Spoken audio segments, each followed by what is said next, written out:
সবসময় তো ওই ব্যাগের মধ্যে কোটোর মধ্যে কিছু হলেই ঘটতে থাকে।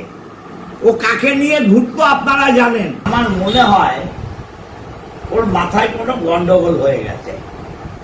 দিদি নাম্বার 1 থেকে সরিয়ে দিতে ওর মাথা কাজ করছে না। আমি আপনাদের বলি, উন্নয়ন ও কি করেছে? বলছে উন্নয়ন করতে হবে, তাই মোদির সাথে গেছি, তাই শুভেন্দুর সাথে গেছি।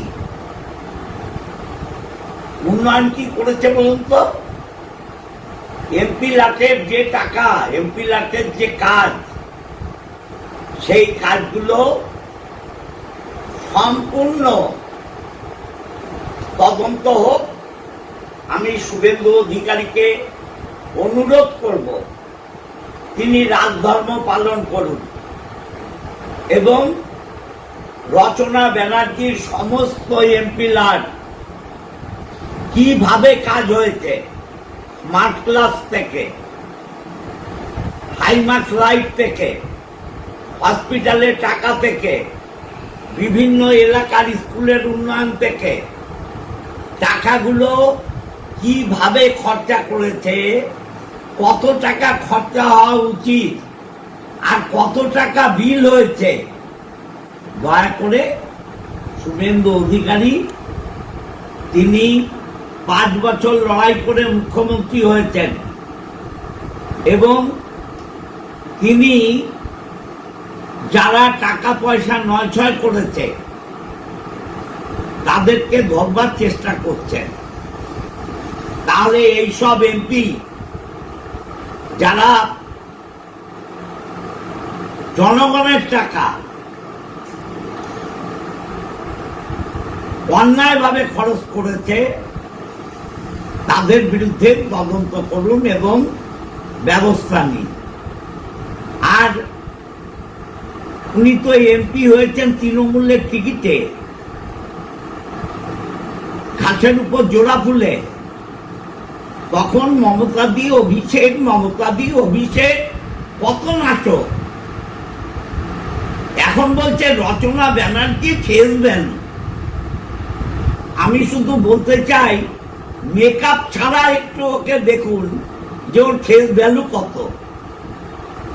সবসময় তো ওই ব্যাগের মধ্যে কোটোর মধ্যে আর সঙ্গে সঙ্গে পেছনে দুটো ছেলে দৌড়ায়, কিছু হলেই ঘটতে থাকে। এই ঘষা ছাড়া ফেস ভ্যালুটা একটু উনি দেখান না, ওনার কত ফেস ভ্যালু, তাহলেই মানুষ বুঝবে যে ফেস ভ্যালু কত। মমতা ব্যানার্জির নাম ভাঙিয়ে জিতেছেন, আপনার নৈতিক দায়িত্ব, আপনার যদি সৎসাহস থাকে, আপনি তৃণমূলের সিম্বল মুছে ফেলুন এবং আমপাতা জামপাতা নিয়ে দাঁড়ান।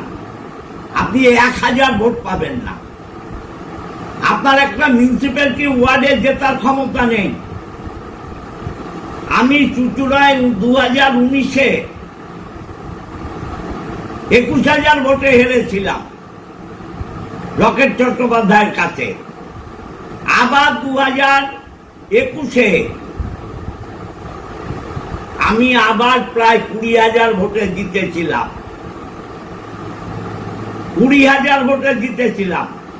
বলছে অসিত মজুমদার, কল্যাণ ব্যানার্জি আমাকে চুচুড়োয় ঢুকতে দেয়নি। নাটক। বলাগড়ে কি করলেন আপনি? সপ্তগ্রামে কি করলেন আপনি? চন্দননগরে কি করলেন আপনি? পান্ডুয়ায় কি করলেন আপনি? সিঙ্গুরে কি করলেন আপনি? আর অসীমার কাছে ছোঁয়াতে হবে না। অসীমা মমতা ব্যানার্জির ছবি নিয়ে নিজের ক্যারিশমায় যেতে। অতএব নাটকবাজি বন্ধ করুন। পেনশন খাবার লোভে পার্লামেন্টে পড়ে থাকবেন না। 5 বছর হলে পেনশন পাবেন তো? এত খাই কেন? এত খাই কেন? ছেড়ে দিন, রিজাইন দিন যদি আপনার বিবেক থাকে। তৃণমূলের পার্টি অফিস দখল করে রেখেছেন, লজ্জা করে না? আমি ওই পার্টি অফিসে দিয়েছিলাম থাকতে। ছেড়ে দিন, এত বিবেকবান, এখনো আটকে রেখেছেন কেন? আর পার্টি অফিস বলে নয়, ওর সাজার জিনিস, ওর বুটিকের জিনিস, ওর সোনো পাউডার ক্রিম, কি রচনা বুটিক, সেই সব দিয়ে ভরে রেখে দিয়েছেন। যে ছেলেটা কাজ করে তার বুকের আওয়াজ শুনতে যাবেন, তার গলার আওয়াজ শুনতে যাবেন কি বলে। একটা অবিবেচক মহিলা মমতা ব্যানার্জির নামে কথা বলে, অভিষেক ব্যানার্জির নামে কথা বলে, কল্যাণ ব্যানার্জির নামে কথা বলে, যার কোনো বিবেক নেই। পার্টি অফিস জোর করে দখল করে রেখেছে, ব্যবসা ক্ষেত্র তৈরি করেছে। বিবেকবান 4,000 টাকার 5,000 টাকার স্মার্ট ক্লাস 19,000 14,000 বিল করেছে। ডিএমরা এগুলো বিচার করুক, এগুলো শুভেন্দু অধিকারী ইনকোয়ারিতে দিই। বিবেকবান মহিলা, ফেস ভ্যালু না সেজে সকালবেলা ফেসটা মানুষকে দেখাবেন না, আপনার কি ফেস ভ্যালু? উনি বলছেন যে আমাকে জোর করে মুখ্যমন্ত্রী মমতা বন্দ্যোপাধ্যায় আমাকে জোর করে এই হুগলিতে টিকিট দিয়েছে। বাচ্চা মেয়ে ফিটিং বোতলে দুধ খায়, শুয়েছে, কু কু করে কাঁদে আর দুধ খায়। হ্যাঁ, একদম দুধের বোতল ভালো চেনে, দুধের বোতল ভালো চেনে। দুধ খেয়ে উনি হয়েছে, দিল্লির জল খেয়ে মোটা হয়ে গেছে, আর দিল্লির জল খেয়ে মোদি চিনে ফেলেছে। উনি বলছেন যে হুগলির আগে যিনি লোকসভার প্রার্থী ছিলেন, বিজেপি প্রার্থী, তাকে কাজ করতে দেয়নি আগের সরকার কাজ করতে দেয়নি। লকেট চট্টোপাধ্যায়কে? লকেট চট্টোপাধ্যায় অনেক কাজ করেছে, লকেট চট্টোপাধ্যায় অনেক কাজ করেছে,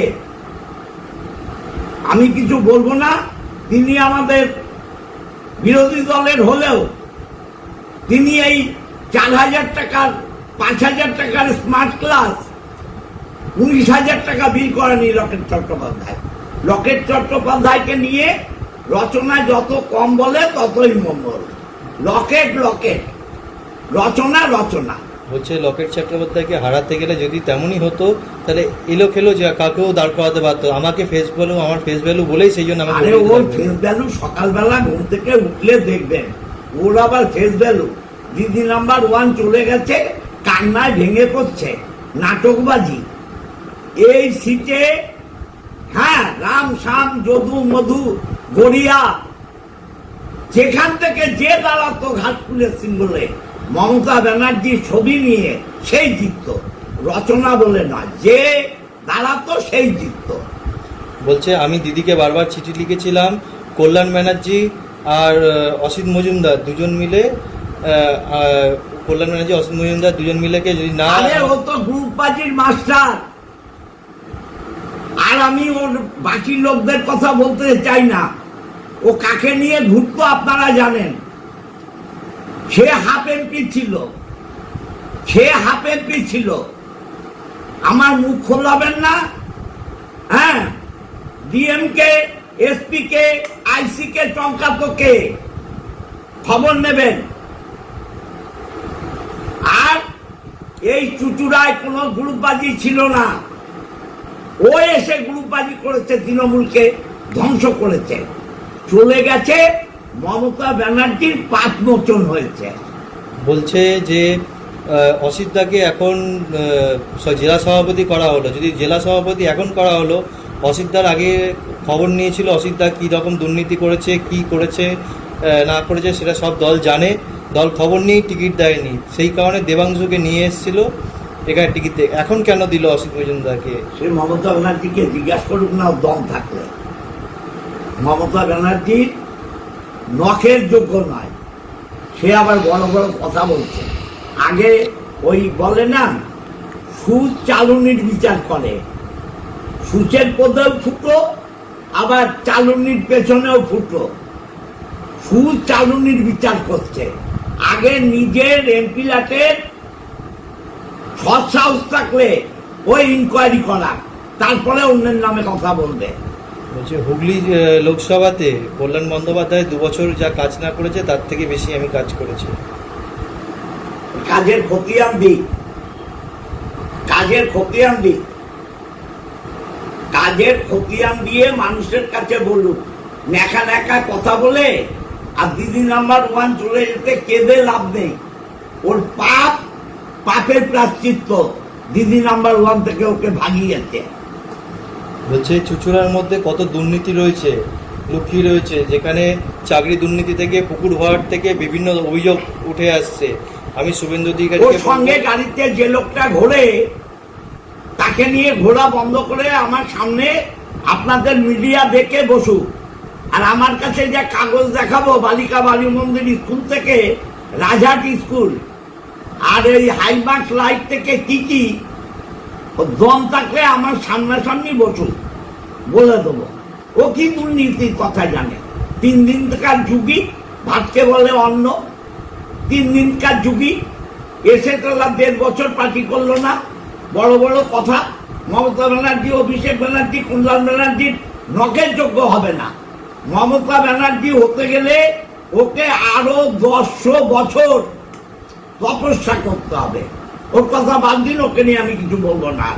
2 বছর আগে যখন আসি তখন দেখি এখানে হুগলিতে গোষ্ঠীদ্বন্দ্বতে ভরেছিল, সেইখানে মমতা ব্যানার্জি আমাকে টিকিট করে। কোনো গোষ্ঠীদ্বন্দ্ব তৃণমূলের ছিল না।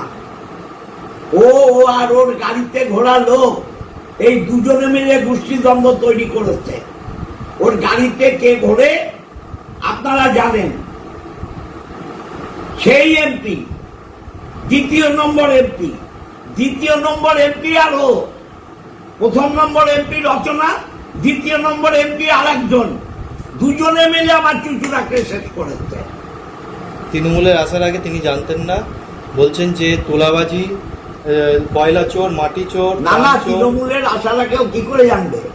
ও তো ধোয়া ধোয়া এগুলো দেখেছিল, চিমনির ধোয়া, আর দেখেছিল টন টন জল, টন টন জল, কুইন্টাল কুইন্টাল জল, এইসব দেখেছিল।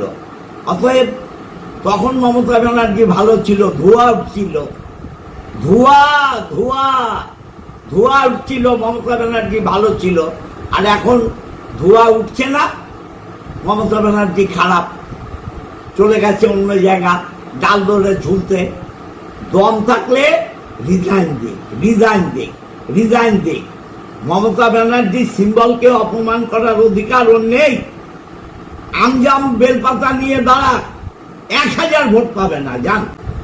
বলছে আমাকে গদ্দার বলা হচ্ছে, আমার সাথে সাথে 20 জন এমপি, 60 জন বিধায়ককে গদ্দার বলা হচ্ছে। আমরা যদি মুখ খুলি তাহলে তৃণমূলের কি হবে? আরে বাবা, মুখ খুলতে কে বারণ করেছে? ওর ওর মুখে কি সেলোটেপ লাগাইয়ে দিয়েছেন কি কল্যাণ ব্যানার্জি? ওর মুখে সেলোটেপ লাগিয়েছে? খুলুক, খুলুক না মুখ, ও মুখ খুলুক। আর আমি কাগজ নিয়ে যাব, এই জেলা ডিএমও মরবে, ও মরবে।